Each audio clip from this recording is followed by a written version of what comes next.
Hi welcome everyone. Students school ಲೈಫ್ನಲ್ಲಿ SLC exam ಅನ್ನೋದು ಒಂದು ಕ್ರೂಷಿಯಲ್ ಮೈಲ್ ಸ್ಟೋನ್ ಆಗಿರುತ್ತೆ, ರೈಟ್? ನಿಮ್ಮ ಮುಂದಿನ ಹೈಯರ್ ಎಜುಕೇಷನ್ಗೆ ಇದು ಒಂದು ಫೌಂಡೇಶನ್ನು. ಈ SLC ಎಕ್ಸಾಮ್ ನೀವು ಅಲ್ಲಿ ತಗೊಳ್ಳೋ ಒಂದು ಮಾರ್ಕ್ಸ್ ಅಲ್ವಾ? ಆನ್ಲೈನ್ ಆರ್ ಆಫ್ಲೈನ್ ನೀವು ನಿಮ್ಮ ರಿಸಲ್ಟನ್ನು ನೋಡ್ಬೋದು. ರಿಸಲ್ಟ್ ಶೀಟ್ ಈ ರೀತಿ ಇರುತ್ತೆ ನೋಡಿ.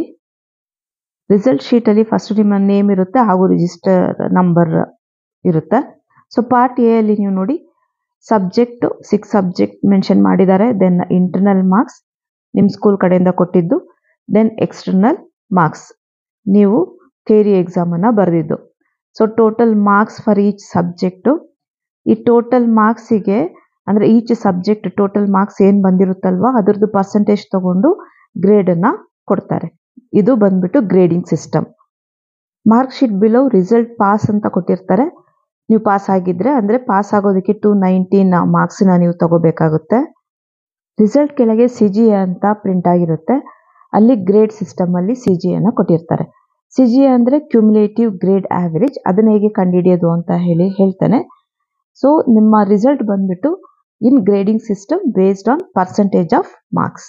Okay, 6 level of grading system: A+A, B+B, then C+C. C is the lowest.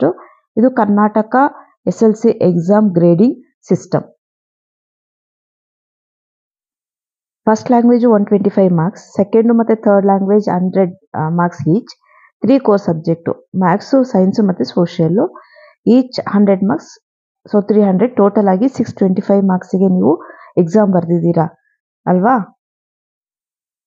100 marks ಸಬ್ಜೆಕ್ಟಿಗೆ ಎಷ್ಟು ಮಾರ್ಕ್ಸ್ ಬಂದರೆ ಎಷ್ಟು ಪರ್ಸೆಂಟೇಜ್ ಗ್ರೇಡ್ ಏನು ಅನ್ನೋದನ್ನು ಇಲ್ಲಿ ಡಿಸ್ಪ್ಲೇ ಮಾಡಿದ್ದೀನಿ. ಮಾರ್ಕ್ಸ್ 90 to 100 ಇದ್ದರೆ ಗ್ರೇಡ್ A+, ಮತ್ತು 80 to 89 ಒಳಗಿದ್ರೆ A ಗ್ರೇಡ್ ಬರುತ್ತೆ. 70 to 79 ಒಳಗಿದ್ರೆ B+, 60 to 69 B grade, 50 to 59 C+, ಮತ್ತು 35 to 49 ಒಳಗಿದ್ರೆ C. ಫಸ್ಟ್ ಲ್ಯಾಂಗ್ವೇಜ್ 125 ಮಾರ್ಕ್ಸಿಗೆ ಎಷ್ಟು ಮಾರ್ಕ್ಸ್ ಬಂದರೆ ಪರ್ಸೆಂಟೇಜ್ ಎಷ್ಟು ಮತ್ತು ಯಾವ ಗ್ರೇಡ್ ಸಿಗುತ್ತೆ ಅನ್ನೋದನ್ನು ಇಲ್ಲಿ ಡಿಸ್ಪ್ಲೇ ಮಾಡಿದ್ದೀನಿ. 113 ಅಲ್ಲಿಂದ 125 ರೇಂಜಲ್ಲಿದ್ದರೆ ನಿಮ್ಮ ಗ್ರೇಡ್ ಬಂದ್ಬಿಟ್ಟು A+ ಆಗಿರುತ್ತೆ. 100 ಮತ್ತು ಅದರೊಳಗೆ 112 ಒಳಗೆ ಇದ್ದರೆ A ಗ್ರೇಡು, 88 to 99 ಒಳಗಿದ್ರೆ B+, 75 to 87 ಒಳಗಿದ್ರೆ B ಗ್ರೇಡು, 63 to 74 ಒಳಗಿದ್ರೆ C+, 44 to 62 ಒಳಗಿದ್ರೆ ಗ್ರೇಡ್ ಬಂದು C ಸಿಗುತ್ತೆ. So grade based on percentage of marks. Each ಸಬ್ಜೆಕ್ಟಲ್ಲಿ ಬಂದಿರೋಂಥ ಮಾರ್ಕ್ಸಿಗೆ ಟೋಟಲ್ ಮಾರ್ಕ್ಸಿಗೆ ಹೇಗೆ ಪರ್ಸೆಂಟೇಜ್ ತೆಗೆಯೋದು ಮತ್ತು ಗ್ರೇಡನ್ನು ಕಂಡುಹಿಡಿಯೋದು ಅಂತ ಹೇಳಿ ಇವಾಗ ನಾನು ನಿಮಗೆ ತೋರಿಸ್ಕೊಡ್ತೇನೆ. ಕನ್ನಡ ಮತ್ತು ಮ್ಯಾಥ್ಸಿಗೆ ತೋರಿಸ್ತೀನಿ. ಕನ್ನಡದಲ್ಲಿ ಟೋಟಲ್ ಮಾರ್ಕ್ಸು ಇಲ್ಲಿ 77 ಬಂದಿದೆ, ಗ್ರೇಡ್ B. ಮ್ಯಾಥ್ ನೋಡಿ ಟೋಟಲ್ ಮಾರ್ಕ್ಸು 47 ಇದೆ, ಸೊ ಗ್ರೇಡ್ C ಇದೆ. So formula is marks obtained by total marks into 100. So ಕನ್ನಡದಲ್ಲಿ ಎಷ್ಟಿತ್ತು? 77 ಇತ್ತು ಅಲ್ವಾ? ಸೊ ಮಾರ್ಕ್ಸ್ ಒಬ್ಟೈನ್ಡ್ ಬಂದ್ಬಿಟ್ಟು 77 divided by total marks. Total marks first language ಎಷ್ಟಕ್ಕೆ ಬರೆದಿದ್ರು? 125 ಮಾರ್ಕ್ಸಿಗೆ. ಸೊ ಇಂಟು 100 ಈ ರೀತಿ ಕ್ಯಾಲ್ಕುಲೇಟ್ ಮಾಡಿದಾಗ ಪರ್ಸೆಂಟೇಜ್ 61.6 ಬರುತ್ತೆ. ಸೊ 62% ಅದು. ಈ 62%ಗೆ B ಗ್ರೇಡು. ಆವಾಗಲೇ ರಿಸಲ್ಟ್ ಶೀಟನ್ನು ಡಿಸ್ಪ್ಲೇ ಮಾಡಿದ್ದೆ ಅಲ್ವಾ? ಅದರಲ್ಲಿ ಮ್ಯಾಥಲ್ಲಿ 47 ಇತ್ತು. So marks obtained is 47 divide by total marks, that is 100 into 100 calculate ಮಾಡಿದಾಗ 47% ಬರುತ್ತೆ. ಸೊ 47%ಗೆ ಬಂದ್ಬಿಟ್ಟು ಗ್ರೇಡ್ ಇಸ್ C ಗ್ರೇಡ್. ಇದೇ ರೀತಿ ನೀವು ಈಚ್ ಸಬ್ಜೆಕ್ಟ್ನಲ್ಲಿ ಬಂದಿರೋ ಟೋಟಲ್ ಮಾರ್ಕ್ಸಿಗೆ ಪರ್ಸೆಂಟೇಜ್ ತೆಗೆದು ಗ್ರೇಡನ್ನು ಕಂಡುಹಿಡಿಬೋದು. ಈಗ ರಿಸಲ್ಟ್ ಪಾಸ್ ಅಂತ ಇದೆ ಅಲ್ವಾ? ಕೆಳಗೆ CGA ಅಂತ ಇದೆ, ಗ್ರೇಡ್ B ಅಂತ ಇದೆ, ಕ್ಯುಮುಲೇಟಿವ್ ಗ್ರೇಡ್ ಆವರೇಜ್.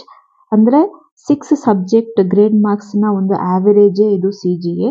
ಸೊ ಇಲ್ಲಿ B ಗ್ರೇಡ್ ಅಂತ ಬಂದಿದೆ. ಇದನ್ನ ಹೇಗೆ ಕಂಡುಹಿಡಿಯೋದು ಅಂತ ಹೇಳಿ ನಿಮಗೆ ತೋರಿಸ್ಕೊಡ್ತೇನೆ.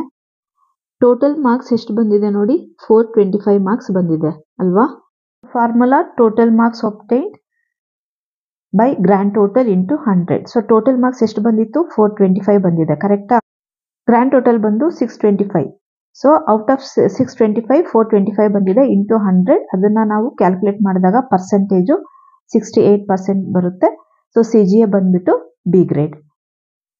ವಿದ್ಯಾರ್ಥಿಗಳು ಡಿಸ್ಟಿಂಕ್ಷನ್ ತಗೊಳ್ಳೋಕ್ಕೆ ಎಷ್ಟು ಪರ್ಸೆಂಟೇಜ್ ಬಂದಿರಬೇಕು ಅಂತ ಕೇಳಿದರು. ಔಟ್ ಆಫ್ 625 ಮಾರ್ಕ್ಸಿಗೆ 532 ಮಾರ್ಕ್ಸ್ ಬಂದರೆ ಡಿಸ್ಟಿಂಕ್ಷನ್ನು, ಅಂದರೆ 85%, ಮೋರ್ ದೆನ್ 85% ಇದ್ದರೆ ಡಿಸ್ಟಿಂಕ್ಷನ್ ಆಗುತ್ತೆ. ಅದು subject wise percentage and grade ಹಾಗೂ CGA ಗ್ರೇಡನ್ನು ಹೇಗೆ ಕಂಡುಹಿಡಿಯೋದು ಅನ್ನೋದನ್ನು ಎಕ್ಸ್ಪ್ಲೇನ್ ಮಾಡಿದ್ದೀನಿ. ಆದಷ್ಟು ಎಲ್ರಿಗೂ ವಿಡಿಯೋನ ಶೇರ್ ಮಾಡಿ, ಎಲ್ಲರಿಗೂ ಯೂಸ್ಫುಲ್ ಆಗಲಿ. ಇನ್ಫಾರ್ಮೇಟಿವ್ ವಿಡಿಯೋ ಇದು. ಸಬ್ಸ್ಕ್ರೈಬ್ ಮಾಡದೇ ಇದ್ದರೆ ಪ್ಲೀಸ್ ಸಬ್ಸ್ಕ್ರೈಬ್ ಮಾಡಿ, ಲೈಕ್ ಮಾಡಿ, ಶೇರ್ ಮಾಡಿ. Thank you for watching.